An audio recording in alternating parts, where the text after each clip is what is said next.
Ուժեղ տնտեսություն ասելով նախ եւ առաջ նկատի ունենք ավելացված արժեք ստեղծող ճյուղերը, այսինքն որտեղ կա իրական արդյունաբերություն։ Դա է տնտեսության որակը բնութագրող կողմը։ Այսինքն այսօր մենք ունենք մի տնտեսություն, որը շատ անգամներ ես դա բնութագրել եմ որպես գաղութային տնտեսություն եմ բնութագրել մասամբ, որովհետև Հայաստանի Հանրապետության տնտեսությունում գերակշռում են առևտրի եւ ծառայությունների ոլորտները։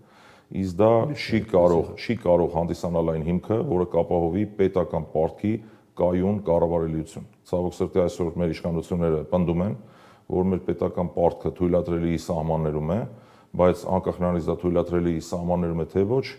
միջնաժամկետ եւ երկարաժամկետ հատվածում հնարավոր չի լինի ունենալ կայուն կառավարելիություն։ Այսօր մեր պետական բյուջեի մոտավորապես 10% եւ ավել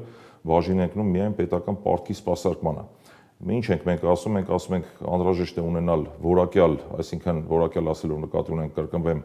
արդյունաբերականացնել պետք է տնտեսությունը արդյունաբերականացվի, որը կապահովի պետական պարտքի կայուն կառավարելիություն։ Եվ իհարկե, երբ որ մենք խոսում ենք 300,000 աշխատատեղերի մասին, նկատի չունենք միայն արդյունաբերական ոլորտը, տարբեր ոլորտներ, որտեղ նույն հաջողությամբ մեր ծրագրերի մեջ կա նաև $1 միլիարդ ներդրում տուրիզմի մեջ։ Դա մեր ծրագրային կետերից մեկն է։ Եվ 300,000-ի շրջանակները մոտավորապես 80-88,000-ը բաժին ընկնելու արդյունաբերական սեգմենտին։